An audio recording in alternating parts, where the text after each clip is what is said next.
नमस्कार, आप देख रहे हैं प्रो हरियाणा टीवी में। हूं आपके साथ विकास महला। लाइव तस्वीर आपको दिखा रहे हैं एसपी कार्यालय से, जहां पर एसपी गंगाराम पुनिया ने अपना कार्यभार दोबारा से संभाल लिया है। तो मैं यहाँ के सभी मीडिया बंधुओं का धन्यवाद ज्ञापित करता हूँ कि आप लोग यहाँ पर आए। साथ ही मुझे यहाँ पर करनाल में दूसरी बार सेवा करने का मौका मिल रहा है। मैं पहले सितंबर 2020 से 2023 के शुरुआत तक यहाँ पर पदस्थापित रहा था और अब यहाँ दूसरी बार कार्यभार मैंने आज ग्रहण किया है। ये मेरे लिए बड़ी खुशी का मौका भी है कि मुझे करनाल वासियों के साथ काम करने का मौका मिलेगा। निश्चित तौर पे हमारा ये दायित्व है कि जितने भी हमारे लोग जो पुलिस थाने में या एसपी ऑफिस में किसी भी पुलिसिंग से रिलेटेड कार्य के लिए आते हैं, उनको बेहतर जन सेवाएँ मुहैया करवाई जाए और तत्काल मुहैया करवाई जाए।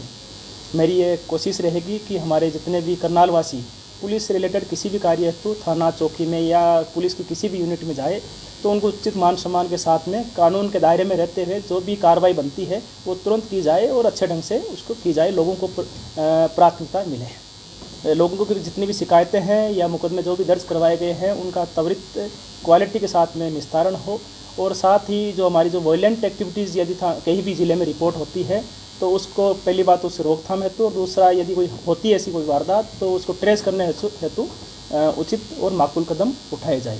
साथ ही पुलिसिंग के जो हमारी बेसिक्स है जिसमें मुख्य ध्यान जैसे ट्रैफिक है या पुलिस की प्रेजेंस है मुख्य चौक चौराहों पे बाज़ारों में सुनिश्चित करना, कानूनी व्यवस्था की स्थिति को सुदृढ़ बनाए रखना, जितने भी हमारी पेंडिंग इन्वेस्टिगेशन वाले केसेस हैं उनका त्वरित निस्तारण करना, इन पे हमारा मुख्य फोकस रहेगा। और साथ ही हमारे मुलाजिम वो भी एक अच्छे माहौल में अपनी सेवाएं दे सकें, उनके वेलफेयर पॉइंट ऑफ व्यू से जो भी इश्यूज़ हैं उनको भी हम सॉर्ट आउट कराने की प्राथमिकता। युवा नशे का आदी हो रहा है और क्राइम कर रहा है, बहुत से ऐसे मामले सामने आ रहे हैं क्योंकि जो सूखा नशा है वो इजीली अवेलेबल है करनाल में, तो उस पर भी लगाम लगाएंगे सर? देखिए, निश्चित तौर पे नशे की रोकथाम या नशा मुक्ति जो अभियान है भारत सरकार का और हरियाणा सरकार का भी, इसमें हम जितना बेहतर कर सकते हैं उतनी बेहतर करने की हम कोशिश करेंगे, ख़ास तौर पे अवेयरनेस के पॉइंट ऑफ व्यू से। और दूसरा जो बड़े जो ड्रग ट्रैफिकर जो इसमें इन्वॉल्व हैं उनके खिलाफ कड़ी कार्रवाई हो ताकि समाज में एक संदेश भी जाए। और साथ ही हमारे जो युवा लोग जो किसी वजह से इसके गर्त में चले गए हैं, जो एडिक्ट हो गए हैं ड्रग्स के, उनको डी एडिक्शन से कैसे वापस समाज की मुख्य धारा में जोड़ा जाए, इसके लिए समाज हमारे जितने भी डिपार्टमेंट्स हैं, जितने भी स्टेक होल्डर डिपार्टमेंट है, उनके साथ में अच्छा समन्वय बनाए रखते हुए हम काम करेंगे।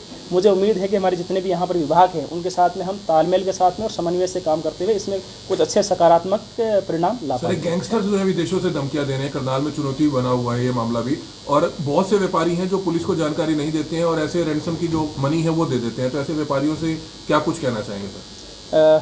देखिए, निश्चित तौर पे जो विदेश में बैठे हुए जो अपराधी हैं वो कहीं न कहीं आसानी से पैसा कमाने की नीयत से इस प्रकार की वारदातों को अंजाम देते रहते हैं। मेरा जितने भी व्यापारी भाई है, जितने भी हमारे करनाल वासी हैं, उनसे अनुरोध भी रहेगा और आग्रह भी रहेगा कि यदि आपके पास कोई भी इस प्रकार की कॉल आती है या कोई भी आपके पास सूचना भी है तो वो सूचना हमारे साथ ज़रूर साझा करें।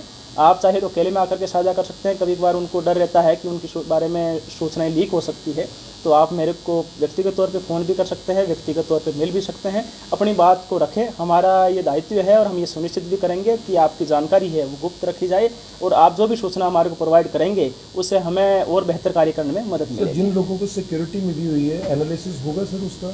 देखिए, ये पुलिस का विभाग का अपना एक आंतरिक मामला है। जो भी हम सिक्योरिटी मुहैया करवाते हैं या सिक्योरिटी जिसको कितनी प्रोवाइड करनी है उसको बेसिकली थ्रेट असेसमेंट के आधार पे किया जाता है ताकि व्यक्ति है वो अपने आप को सुरक्षित भी महसूस करे और जितना जेन्युइनली हमें लगता है कि इतना डिप्लॉयमेंट होना चाहिए वो अकॉर्डिंगली हम करते हैं। करनाल के लोगों को मिलने का टाइम क्या रहेगा आपसे मिलने के लिए? पहले आप सारा दिन मिला करते थे। देखिए, पुलिस की जो सेवा है वो एक आपातकालीन सेवा मानी जाती है और किसी व्यक्ति को पुलिस से रिलेटेड कब काम पड़ जाए उसके बारे में पहले से हम अनुमान आधार पर नहीं कह सकते। तो मेरा लोगों से आग्रह रहेगा कि आप ऑफिस आवर्स में जब भी आपको कोई लगे कोई इश्यू है तो आप करके मिल सकते हैं और साथ में अभी आपको लगे कोई इमरजेंसी है तो भी आप कॉल करके भी मुझे बता सकते हैं। सर, करनाल जिले के लोगों को कोई संदेश देना चाहेंगे?